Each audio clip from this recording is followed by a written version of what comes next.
Most people think they already know what the Wild West looked like. A cowboy beside a campfire, a steak sizzling over the flames, beans bubbling in a cast-iron pot. Almost none of it was true. In April 1881, a 21-year-old outlaw named Billy the Kid sat in a jail cell in Lincoln, New Mexico, eating whatever the guards handed him. Within days, he'd shoot his way out and vanish into the desert.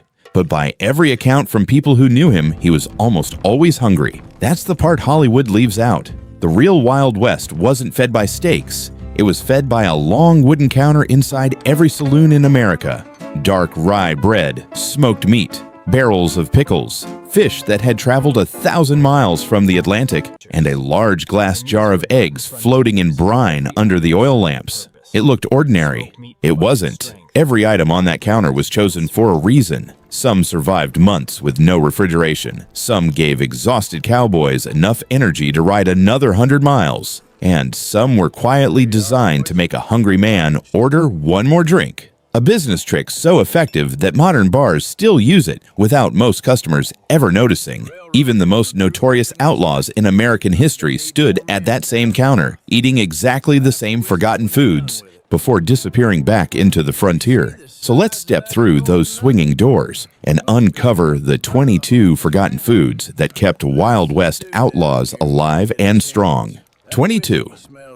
Soda crackers. The most profitable food in a frontier saloon wasn't meat. It wasn't whiskey. It wasn't even something people remembered eating. It was a plain, dry cracker sitting quietly in a wooden basket near the end of the bar. If you had walked into a busy saloon in Dodge City around 1882, there's a good chance you would have ignored it completely. Even if the lawman keeping the peace outside those swinging doors was a young Wyatt Earp, still years away from Tombstone, your eyes would have been drawn to the poker tables, the men wearing revolvers, the bartender polishing glasses, or the smoke curling toward the ceiling from dozens of cigars. The basket of crackers barely deserved a second glance. The bartender, however, watched it constantly. He knew something his customers didn't. After 10 days on the trail, a cowboy wasn't looking for luxury. He wasn't dreaming about roasted turkey or expensive beef. He wanted anything that would quiet the ache in his stomach long enough to make tomorrow possible. So he reached into the basket. One cracker, then another, maybe 3. Within minutes, his mouth felt dry. Not painfully dry. Just enough to make the beer sitting on the counter look far more refreshing than it had a moment earlier. That wasn't luck. It was design. Long before anyone understood consumer psychology, saloon owners had already learned one of its simplest rules. A thirsty customer almost always became a paying customer. Soda crackers were incredibly cheap to buy, survived weeks inside wooden barrels without spoiling, and required no preparation whatsoever. A bartender could refill the basket in seconds and watch it quietly generate profit all afternoon. The remarkable part is that customers rarely felt manipulated. They believed they were receiving something for free. In reality, they had just taken the first step into a carefully engineered experience that kept them inside the saloon far longer than they originally intended. It wasn't deception, it was observation. Bartenders didn't study psychology in classrooms. They studied people every single day. And after watching thousands of tired travelers walk through those swinging doors, they understood something surprisingly powerful. Hungry men don't make decisions the same way full ones do. The humble cracker taught them that lesson. But if dry bread could persuade a man to order another drink, the next food made that decision almost impossible to resist.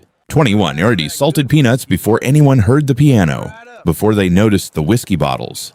Many visitors noticed the sound. Crack, crunch, crack. Every few seconds, another peanut shell hit the floor. By sunset, the wooden planks beneath the bar almost disappeared beneath a blanket of empty shells, giving first-time visitors the impression that nobody had cleaned the place in weeks. They couldn't have been more wrong. The mess was intentional. Every shell on the floor told the bartender the same story. Customers were staying. The peanuts arrived from the American South inside coarse burlap sacks, traveling west aboard freight trains that connected places once separated by months of difficult travel. They cost almost nothing, required no cooking, and lasted for weeks. Perfect frontier food. But their greatest strength wasn't convenience. It was salt. Each handful encouraged another. Each handful made the next sip of beer feel better than the last. Nobody counted how many peanuts they ate. The bartender didn't need to. He counted empty glasses instead. Imagine stepping inside after driving cattle across hundreds of miles of open prairie.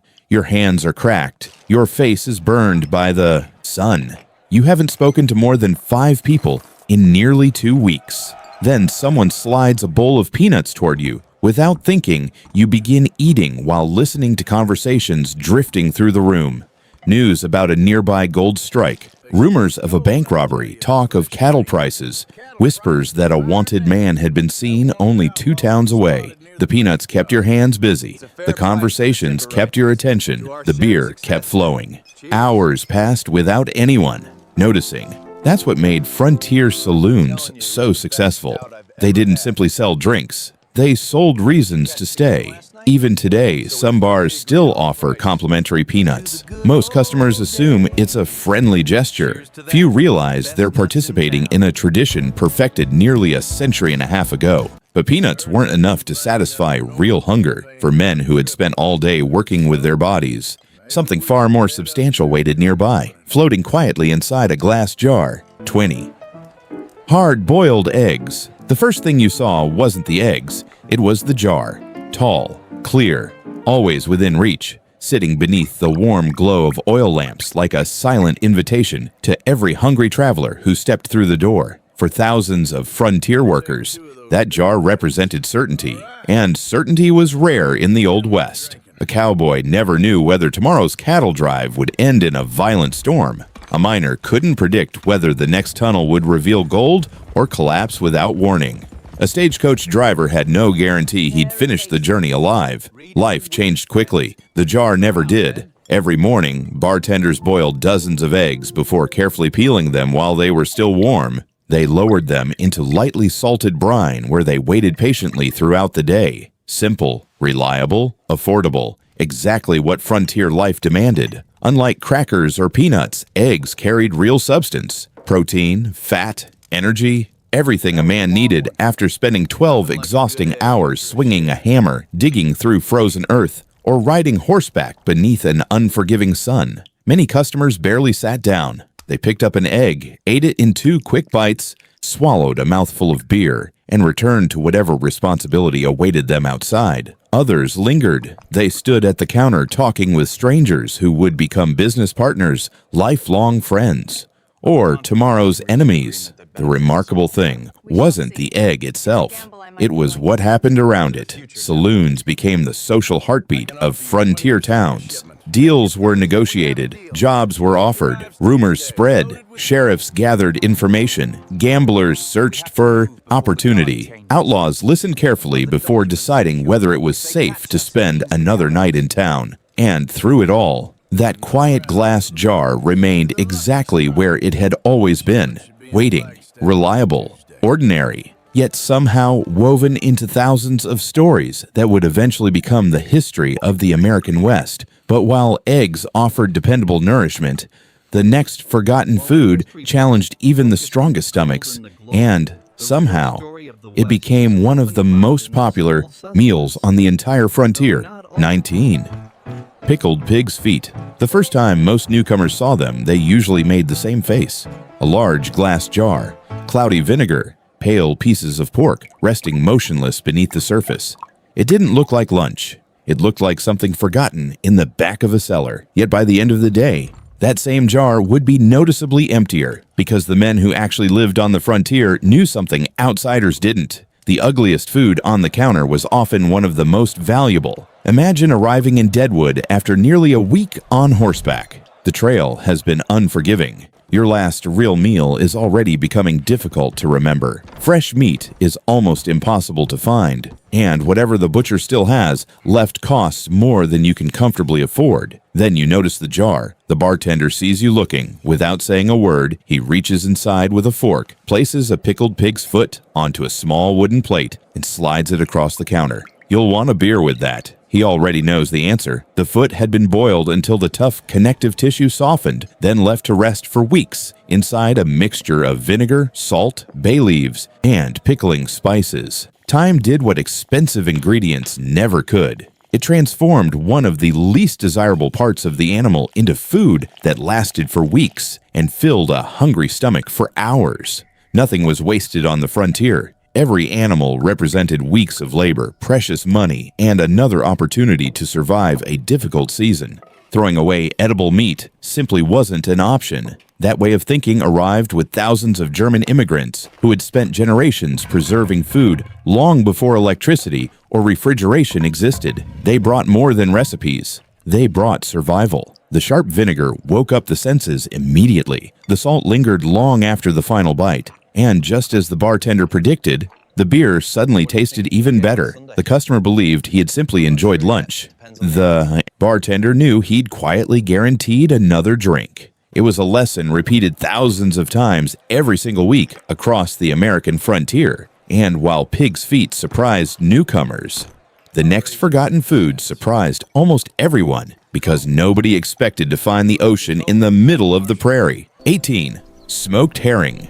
Close your eyes for a moment. Imagine standing in the middle of Kansas. No coastline, no harbor, no fishing boats, nothing but endless grass stretching toward the horizon. Now imagine sitting inside a crowded saloon, eating smoked herring from the North Atlantic. It sounds impossible. In the 1870s, it was completely normal. Long before refrigerated rail cars existed, preserving fish required patience rather than technology. Fresh herring was cleaned, buried beneath heavy layers of salt, then slowly smoked until most of its moisture disappeared. The result wasn't delicate, it was durable. Barrels packed with smoked fish crossed rivers, mountains, deserts, and thousands of miles of railroad track before finally arriving in frontier towns where many customers had never even seen the ocean. The journey itself tells an extraordinary story. Every barrel represented fishermen working icy northern waters, dock workers loading cargo onto ships, railroad crews laying tracks across impossible terrain, freight agents organizing deliveries, immigrant merchants opening businesses in rapidly growing western towns.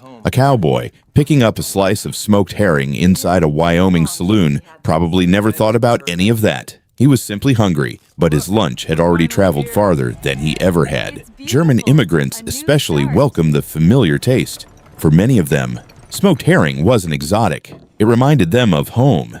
Imagine leaving your family behind forever, crossing an ocean, learning a new language, building a life where almost everything feels unfamiliar. Then, one afternoon, inside a dusty frontier saloon, someone places a slice of smoked herring beside dark rye bread and raw onions. For just a few minutes, you're not in Wyoming anymore. You're back in Europe. Food has always carried memories more faithfully than almost anything else. Perhaps that's why frontier saloons felt strangely comforting despite their reputation for violence. They weren't simply places to drink, they were places where thousands of immigrants found small pieces of home, waiting quietly on a wooden counter. But while smoked herring connected the frontier to another continent, the next forgotten food connected every customer to exactly the same instinct: thirst. 17. Dill pickles from the barrel. You didn't order one. Nobody served it to you. You simply reached into the barrel. Every saloon seemed to have one. A large oak barrel standing quietly in the corner, filled with cucumbers that had spent weeks absorbing salt, garlic, dill, and thyme. No labels, no packaging, no serving spoons, just a barrel and hungry hands. To modern eyes, the entire scene feels almost unbelievable. Dozens of strangers reaching into the same container throughout the day. Nobody complained, nobody hesitated. Frontier life left little room for modern expectations. The first bite always came with the same reaction: crunch, then vinegar, then salt. Lots of salt. Enough to make almost anyone reach instinctively toward the nearest beer. That wasn't an accident. Bartenders quickly realized something fascinating. People rarely stopped after eating one pickle, not because they were still hungry, because they were thirsty.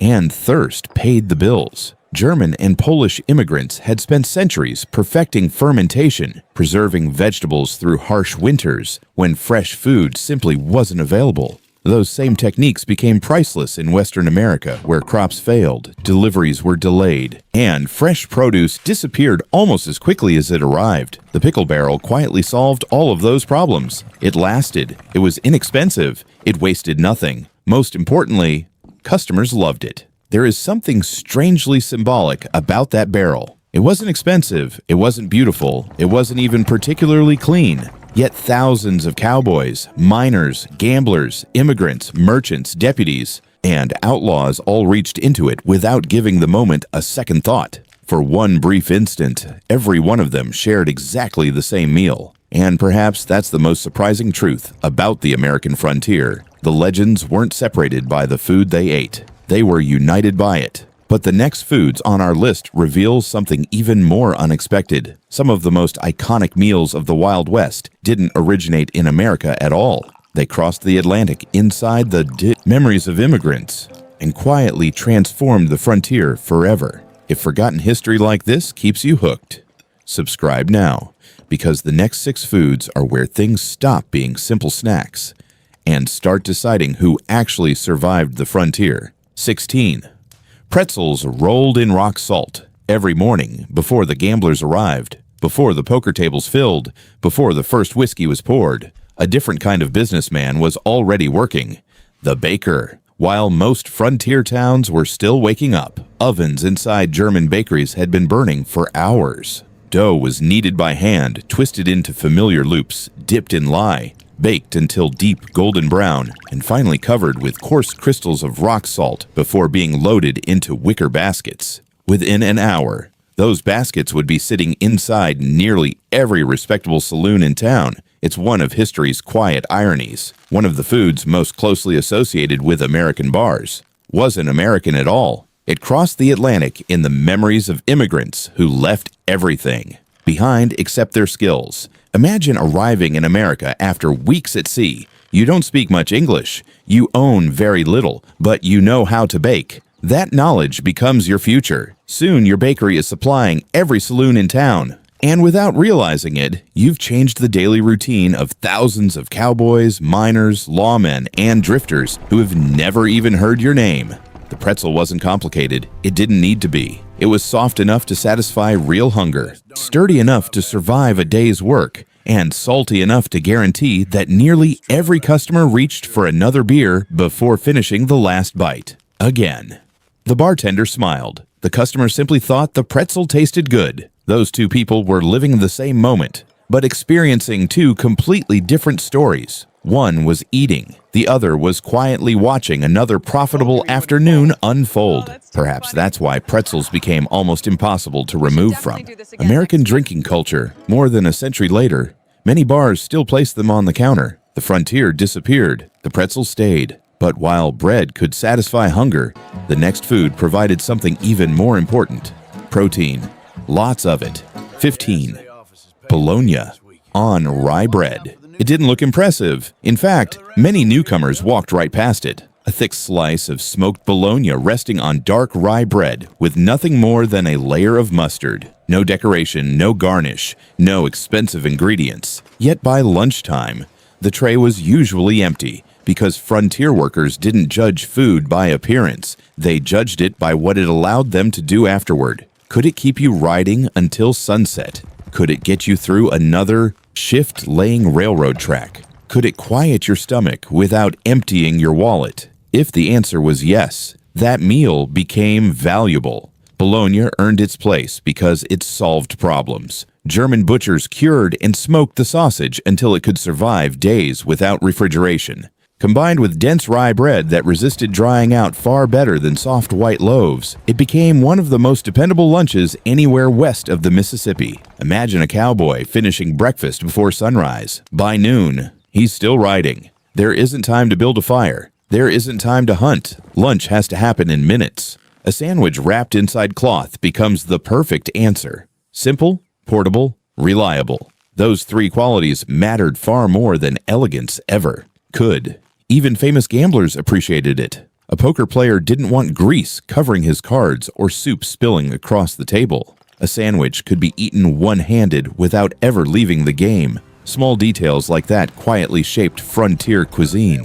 The best foods weren't always the most flavorful. They were the ones that adapted to the unpredictable rhythm of Western life. And if bologna represented practicality, the next food represented courage. Not because it was dangerous, because most people couldn't get past the smell. 14. Limburger cheese on rye. Before you tasted it, you smelled it. Actually, everyone did. The moment a bartender opened the small wooden box, conversations sometimes paused. New customers instinctively looked around the room. Someone usually smiled. Someone else laughed because they already knew what had happened. Limburger cheese had arrived. Few foods divided opinion more dramatically. To people unfamiliar with it, the smell seemed almost impossible to understand. Strong, sharp, unforgettable. Some claimed it resembled old boots. Others compared it to damp cellars. But those who loved it absolutely loved it. That loyalty says something fascinating about human nature. Taste isn't always logical. Memory often decides what we enjoy long before our tongue does. For thousands of German and Swiss immigrants, Limburger wasn't strange. It was childhood. It was family. It was home. Imagine working for years in a country where everything feels unfamiliar. Different language, different landscape, different customs. Then one afternoon, someone places a slice of rye bread in front of you topped with the same cheese your parents served back in Europe. For a few moments, the frontier disappears. That's something Hollywood rarely captures. Food isn't just fuel. Sometimes, it's memory you can eat. Bartenders understood something else. The stronger the cheese, the stronger the thirst. Raw onions often completed the sandwich, creating a combination bold enough to linger on the palate long after the final bite. Beer quickly followed, almost every time. The formula continued working. Different food, same result. Yet as surprising as pungent cheese may seem, the next forgotten foods would surprise frontier visitors even more. Because somehow, the middle of America had learned to serve seafood from thousands of miles away, and that changed everything. 13.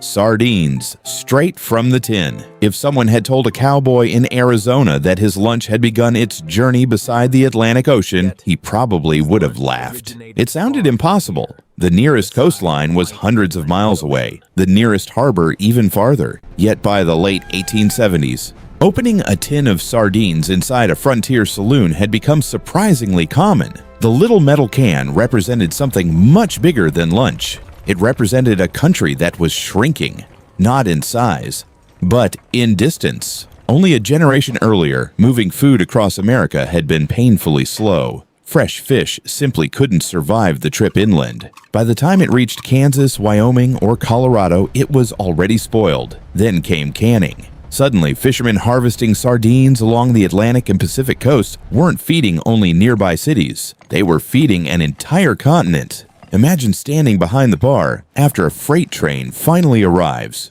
Among the crates of whiskey, flour, coffee, and tobacco sits a small wooden box filled with neatly stacked tins. Nothing about them looks remarkable until you open one. The sharp scent of the sea instantly fills the room. For customers who had never laid eyes on an ocean, that smell belonged to another world. Some stared at the tiny silver fish with hesitation. Others reached immediately for a cracker. Within moments, the bartender had sold another drink.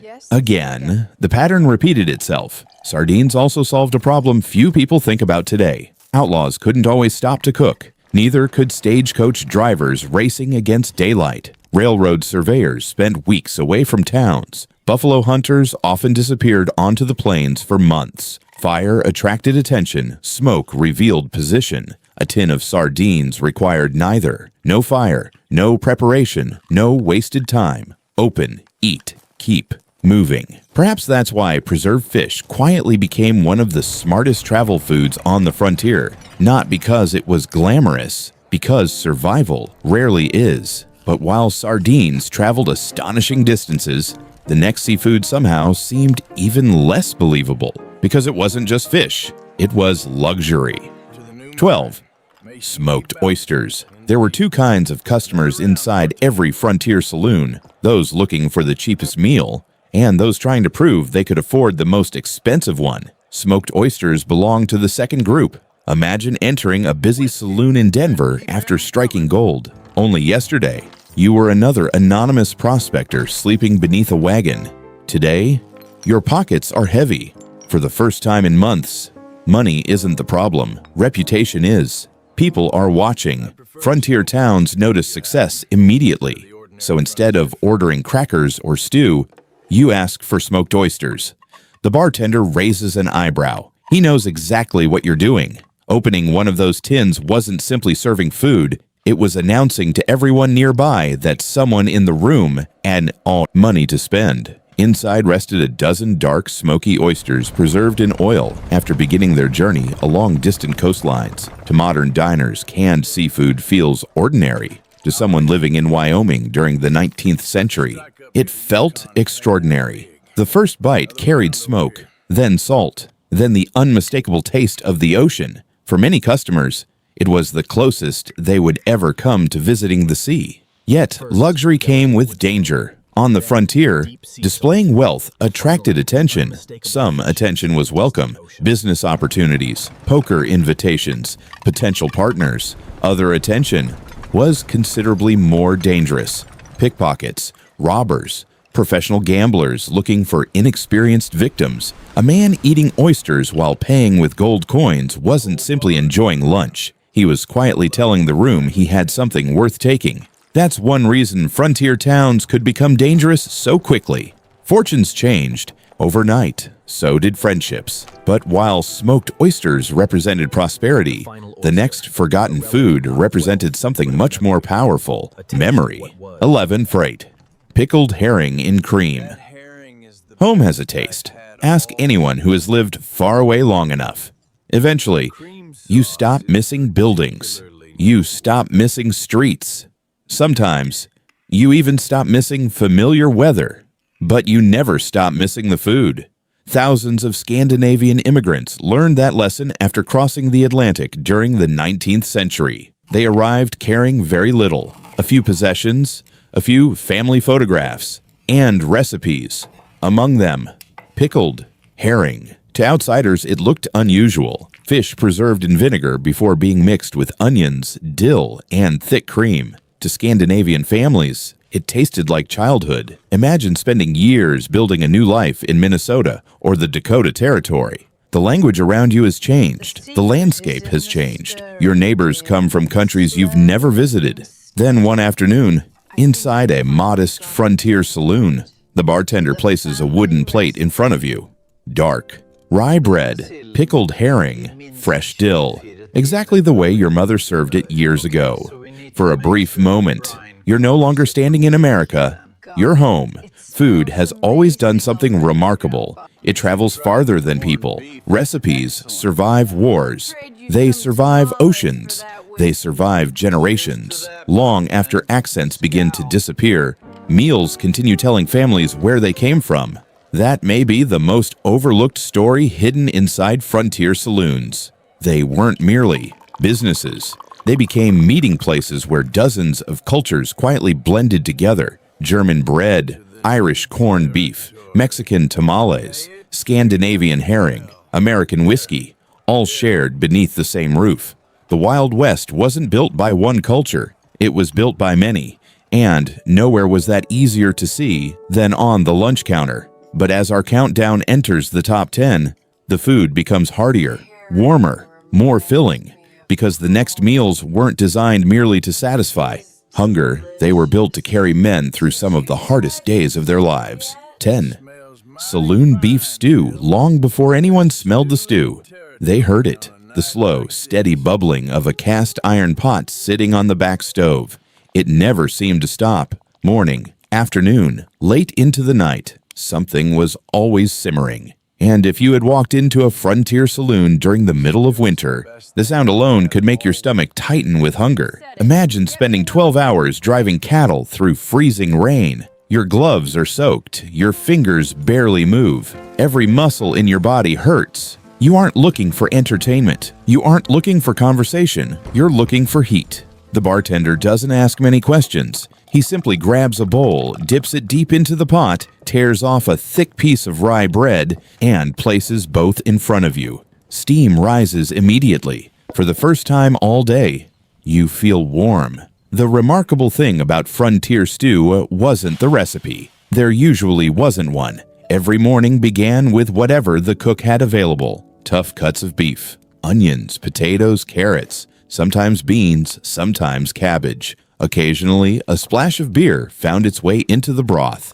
Nothing expensive, nothing wasted. The cheapest cuts of meat often became the most satisfying meals, because time accomplished what money couldn't. 6 or 7 hours over a slow fire transformed stubborn muscle into meat, soft enough to fall apart with a spoon. That was frontier cooking at its best. Not elegant, efficient. For many working men, that bowl represented far more than lunch. It represented recovery. Railroad crews burned thousands of calories laying track across mountains. Miners climbed in and out of narrow shafts carrying heavy equipment. Blacksmiths stood beside blazing furnaces all day. Cowboys spent weeks sleeping outdoors before reaching the next town. Their bodies needed more than snacks. They needed fuel. A hot bowl of stew gave them exactly that. The bartender appreciated something else. A man eating stew rarely rushed away. He sat down, he relaxed, he ordered another drink, then another. The longer the bowl lasted, the longer the customer stayed. By now, the pattern should feel familiar. Every successful frontier meal solved 2 problems at once. It fed the customer and quietly helped the saloon stay in business. But if beef stew comforted exhausted workers, the next meal arrived wrapped in corn husks and carried the smell of an entirely different culture. 9. Hot tamales. You smelled them long before you saw them. The aroma drifted through the streets after sunset. Corn, slow-cooked meat, garlic, chili, steam rising into the cool evening air. Hungry people followed that smell almost instinctively. Outside many frontier saloons in Texas, Arizona, and New Mexico, Mexican vendors stood beside tall steaming pots, patiently unwrapping tamales one by one for customers leaving the bars. At first, the saloon owners saw them as competition. Then they realized something. The vendors weren't stealing customers. They were keeping them nearby. Before long, many bartenders stopped competing altogether. Instead, they bought tamales directly from the vendors. Now customers never had to leave. The partnership benefited everyone. Imagine riding into San Antonio after days crossing dry country. You've eaten little besides dried meat and coffee. Then someone places a warm tamale into your hands. The corn dough is soft. The filling is rich with beef, pork, onions, and spices. Unlike preserved foods that had traveled for weeks, this tasted alive, fresh, comforting. For many cowboys working throughout the Southwest, tamales weren't unusual. They were part of everyday life. Hollywood often separates cultures into neat categories. Reality never did. American cowboys worked beside Mexican vaqueros. Recipes crossed borders long before maps became permanent. Skills were shared, so were meals. The tamale became another reminder that frontier history was never written by one culture alone. It was created wherever different people met and solved the same problems together. And there was another advantage. Tamale traveled almost as well as it cooked, wrapped securely inside its corn husk. It could be carried on horseback, tucked inside saddlebags, or eaten without needing plates, knives, or forks. Frontier food rarely had the luxury of being inconvenient. The best meals always understood the road, but while tamales warmed the body, the next dish warmed something else: pride. Joe ate chili con carne. Some foods become famous, others become identity. Chili belonged to the second group, long before it appeared at football games or county fairs. Before competitions argued over the perfect recipe, it belonged to the streets of San Antonio. As evening settled across Military Plaza, enormous iron kettles began to simmer. Inside them, cheap cuts of beef slowly softened beneath dried chilies, garlic, cumin, and hours of patient cooking. The women tending those kettles would later become known as the chili queens. Without realizing it, they helped create one of America's most recognizable dishes. Imagine approaching the plaza after sunset. You don't need directions. The smell finds you first. Dozens of travelers gather around the cooking fires. Soldiers, merchants, cowboys, freight drivers, prospectors, even men whose names nobody asks. Everyone waits for exactly the same thing: a bowl of chili. It wasn't expensive. It didn't need to be. The spices transformed inexpensive meat into something deeply satisfying, proving once again that frontier cooking rewarded creativity far more than wealth. Soon, The nearby saloons wanted the same success. Large pots of chili appeared behind their bars, simmering from morning until evening. Customers stayed longer. Beer sales climbed. The formula continued working. Yet chili carried another story hidden beneath every spoonful. It represented cultures meeting without asking permission, native ingredients, Spanish influence, Mexican tradition, American frontier necessity, all sharing the same pot. Few meals explain the American Southwest more honestly than chili. It wasn't invented by one person. It evolved because generations kept improving what the previous generation had already discovered. Perhaps that's why it survived while so many other frontier foods disappeared. It never stopped adapting. And now, our countdown enters the final 7. From this point forward, every remaining food tells a story far bigger than itself. Some would disappear forever, others would become American icons, and one would outlive the Wild West entirely. 7. Smoked buffalo tongue. Every legend of the American West begins with one animal, the buffalo. Before railroads split the plains, before fences divided the land, before towns appeared where only prairie had existed, historians estimate more than 30 million buffalo once moved across North America like living storms. Travelers wrote that the herds stretched so far they disappeared beyond the horizon. The ground trembled before the animals even came into view. For native nations, the buffalo meant life. For commercial hunters, it meant money. And for frontier saloons, it unexpectedly became dinner. Not the steaks, not the ribs, the tongue. To most people today, eating tongue sounds unusual. To a 19th century butcher, throwing it away would have been unthinkable. Every part of the animal had value.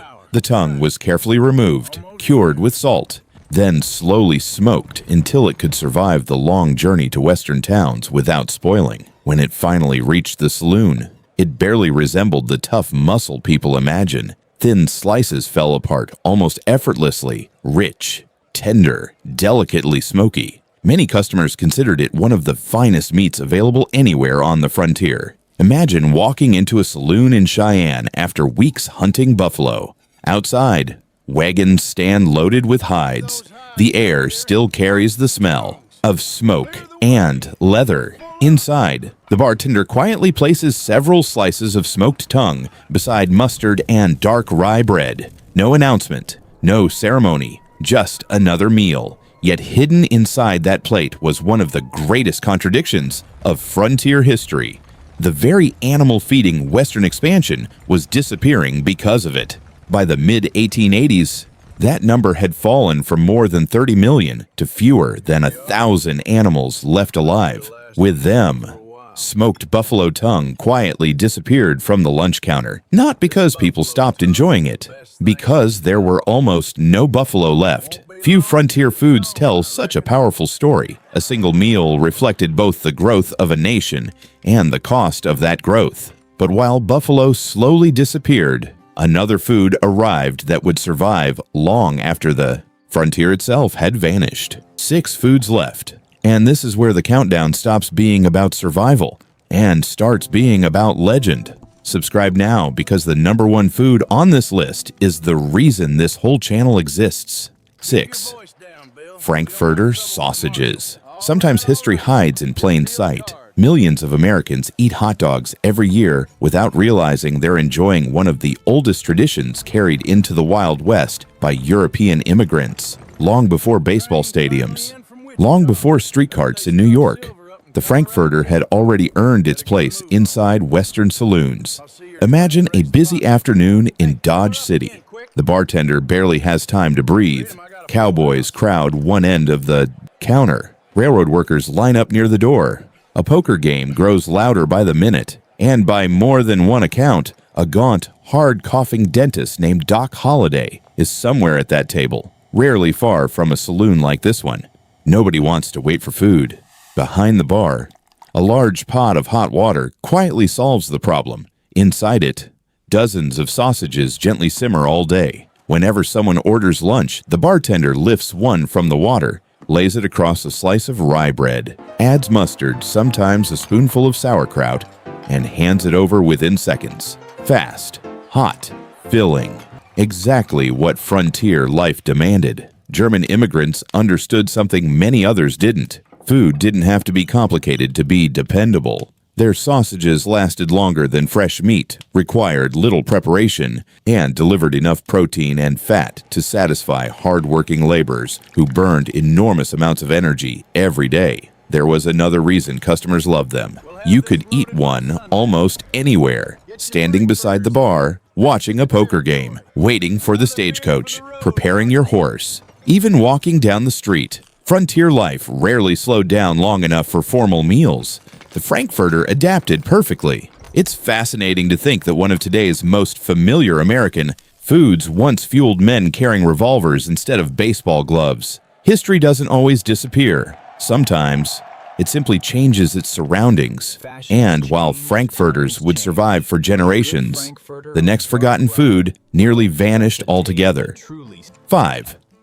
Pork cracklings. If frontier families had a single rule in the kitchen, it was simple. Waste nothing. Not the meat, not the fat, not even the skin, because tomorrow's meal often depended on what you refused to throw away today. That philosophy gave birth to one of the crunchiest foods ever served inside an American saloon: pork cracklings. Imagine standing beside a butcher after a hog has been processed. Large kettles slowly melt thick layers of fat into valuable cooking lard. Most people see only what has already been collected. The butcher notices what remains: small pieces of skin, tiny scraps of meat. Instead of discarding them, he drops them back into the hot fat. Minutes later, something remarkable happens. The skin begins to puff. The edges turn golden. Tiny bubbles race across the surface before settling into an irresistible crunch. A little salt, sometimes black pepper, occasionally cayenne, nothing more. The result hardly resembled leftovers. It became one of the most addictive snacks on the frontier. Customers reached for one, then another, then another. The rich fat coated the mouth, while the salt practically demanded another drink. Bartenders couldn't have designed a better companion for beer if they had tried. Yet cracklings reveal something much deeper than clever business. They reveal the mentality that built the frontier. People survived because they respected resources. A modern supermarket allows us to choose only the cuts we prefer. Frontier families didn't have that luxury. Every edible piece mattered. Every meal represented work already completed. Perhaps that's why foods like cracklings still survive in parts of the American South today. Not because they're fashionable, because they remind people of a time when ingenuity mattered more than abundance. And now, only 4 foods remain. From this point forward, every meal tells the story of a frontier that was changing faster than anyone living through it could possibly understand. The next one became a symbol of sudden wealth. And for some men, it was the most dangerous meal they would ever order. Near 4. Hangtown Fry. Not every meal on the frontier was about survival. Some were about making sure everyone in the room knew you had made it. Hangtown Fry was one of those meals. Legend says its story began shortly after the California gold rush exploded in 1849. A young prospector stumbled into a hotel in Placerville, then known simply as Hangtown, with pockets full of freshly discovered gold. Only days earlier, he had been sleeping in the dirt. Now, he wanted the most expensive meal money could buy. The cook didn't ask what he liked. He simply reached for the 3 costliest ingredients in the kitchen: fresh eggs, smoked bacon, and oysters. Think about that for a moment. Eggs came from nearby farms. Bacon required weeks of curing. But oysters had traveled hundreds of miles inland. Each one represented an extraordinary logistical effort long before refrigerated trucks or highways existed. The finished dish wasn't simply breakfast. It was a public announcement. I struck gold. Imagine sitting inside a crowded saloon when the waiter carries that plate across the room. Conversations slow. Heads turn. Nobody needs to ask questions. If a man can afford oysters in the middle of California, he probably has money. And on the frontier, money attracted attention. Some attention came from merchants hoping to do business. Some came from gamblers searching for wealthy opponents. And some came from men whose intentions were considerably darker. Success could change your life. It could also shorten it. That contradiction followed the gold rush everywhere. Fortunes appeared overnight. So did robberies. Hangtown Fry became more than a meal. It became a symbol of how quickly destiny could change in the American West. One lucky afternoon could transform an anonymous miner into the richest man in town, or into tomorrow's victim. History remembers the gold, it often forgets the breakfast. 3. Rye bread with mustard and butter. Some foods become famous because they're extraordinary. Others become indispensable because they're always there. Rye bread belonged to the second group. It never appeared in newspaper headlines. Nobody crossed the continent searching for it. Yet, without it, thousands of frontier meals simply wouldn't have existed. Imagine walking into a saloon before sunrise. The room is almost empty. The bartender is still arranging plates behind the counter. On the table sits a fresh loaf delivered only minutes earlier by the German bakery down the street. Its crust crackles as the first slice is cut. Steam escapes from the center. A thick layer of butter melts almost immediately. Then comes the mustard. Sharp, spicy, just enough to wake a man faster than his first sip of coffee. Simple, yet remarkably satisfying. German immigrants understood bread differently than most Americans at the time. Instead of soft white loaves that spoiled quickly, they baked dense rye bread capable of lasting for days while remaining filling enough to support long hours of physical work. For railroad crews, it meant steady energy. For cowboys, it survived long rides inside saddlebags. For miners, it stayed fresh long after other bread had become dry and brittle. Most importantly, it paired with almost everything: cheese, smoked fish, sausage, corned beef, pickles, eggs. Nearly every forgotten food we've explored tonight depended on rye bread to become a complete meal. Which raises an interesting question. How many pieces of history disappear simply because they seem too ordinary to remember? Heroes receive monuments. Battles fill history books. Bread quietly feeds everyone who makes those stories possible. Perhaps that explains why rye bread became one of the true foundations of frontier life. Not because it was exciting, because it never failed. And sometimes, reliability changes history more than brilliance ever can. 2. Corned beef and cabbage. If there was one meal capable of making a crowded saloon feel almost like home, it was corned beef and cabbage. Its story didn't begin in America. It began across the Atlantic. For generations, Irish families preserved beef with enormous quantities of salt because refrigeration simply didn't exist. The process required patience, days of curing, hours of slow cooking. The reward was meat so tender it practically fell apart beneath a fork. When millions of Irish immigrants crossed the ocean during the 19th century, they brought far more than their labor. They brought recipes. Those recipes soon found their way into boarding houses, railroad camps, mining towns, and, eventually, frontier saloons. Imagine an Irish railroad worker finishing another brutal day, laying track across the Great Plains. His hands are blistered, his shoulders ache, every muscle in his body begs for rest. Then the cook places a steaming plate in front of him. Corned beef, soft cabbage, potatoes soaked with rich broth. For just a few minutes, the frontier feels very far away. That emotional connection mattered. The Old West wasn't built only by cowboys. It was built by immigrants who left everything familiar behind. Food became one of the few things capable of reconnecting them to the lives they had once known. Perhaps that's why meals carried so much meaning. They weren't simply nourishment. They were memory, identity, hope. And while corned beef came closer than almost any other dish to defining frontier comfort, one final food managed to become something even greater. It wasn't the richest, it wasn't the oldest, yet somehow it became the single most recognizable symbol of the American saloon. The moment you walked through those swinging doors, it was waiting for you. And once you tasted it, you almost always ordered another drink. 1. The pickled egg. Every legendary saloon had one. It didn't matter whether you walked into a rough mining camp in Montana, a booming cattle town in Kansas, a railroad stop in Wyoming, or a dusty settlement somewhere in the Arizona Territory. Sooner or later, your eyes found the jar. It always sat in almost the same place, close enough for every customer to see, far enough behind the bar that the bartender controlled who reached it. Inside, dozens of eggs floated silently, beneath crystal-clear brine. Nothing about them looked extraordinary, and yet, that simple glass jar became one of the most recognizable symbols of the American frontier. Why? Because it solved almost every problem a saloon owner faced. Fresh eggs spoiled quickly, especially during the brutal summers of the American West. Without refrigeration, even a few hot days could ruin an entire shipment. But vinegar changed everything.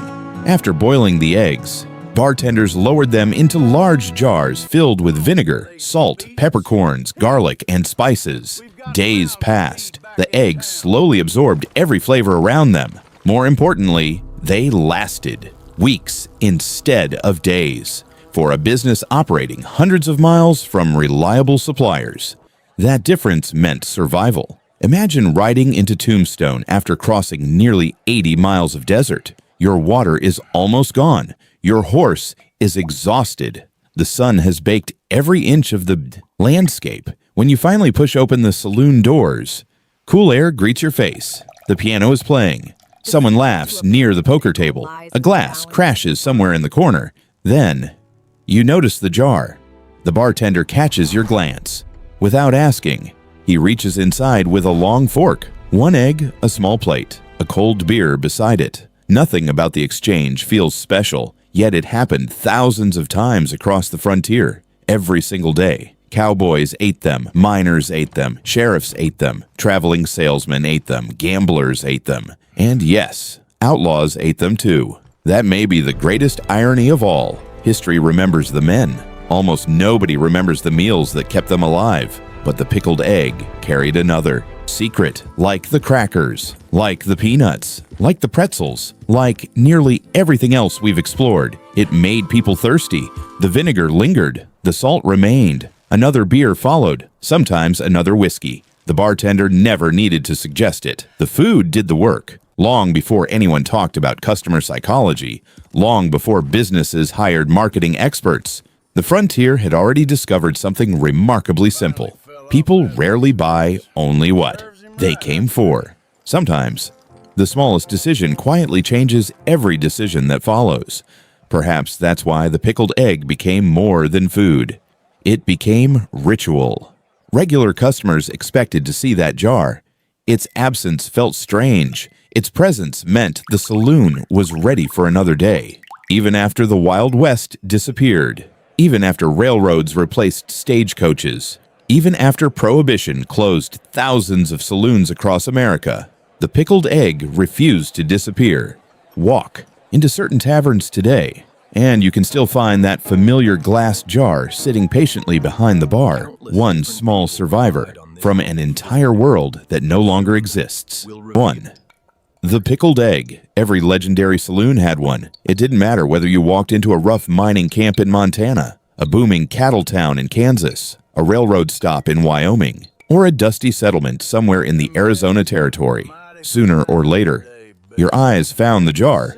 It always sat in almost the same place, close enough for every customer to see, far enough behind the bar that the bartender controlled who reached it.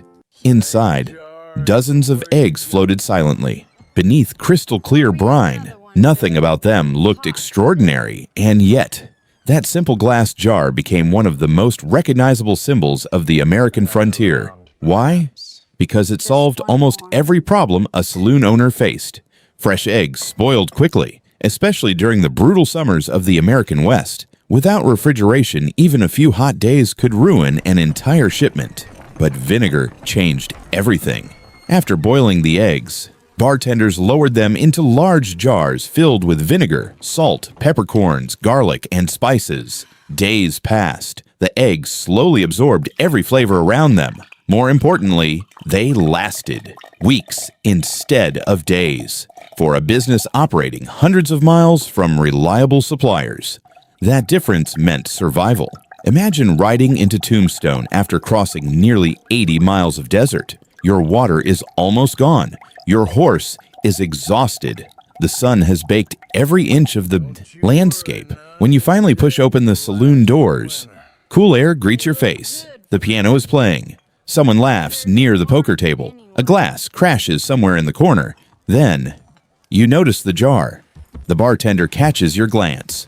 Without asking, he reaches inside with a long fork, 1 egg, a small plate, a cold beer beside it. Nothing about the exchange feels special, yet it happened thousands of times across the frontier, every single day. Cowboys ate them, miners ate them, sheriffs ate them, traveling salesmen ate them, gamblers ate them, and yes, outlaws ate them too. That may be the greatest irony of all. History remembers the men. Almost nobody remembers the meals that kept them alive, but the pickled egg carried another secret, like the crackers, like the peanuts, like the pretzels, like nearly everything else we've explored. It made people thirsty. The vinegar lingered. The salt remained. Another beer followed, sometimes another whiskey. The bartender never needed to suggest it. The food did the work. Long before anyone talked about customer psychology, long before businesses hired marketing experts, the frontier had already discovered something remarkably simple.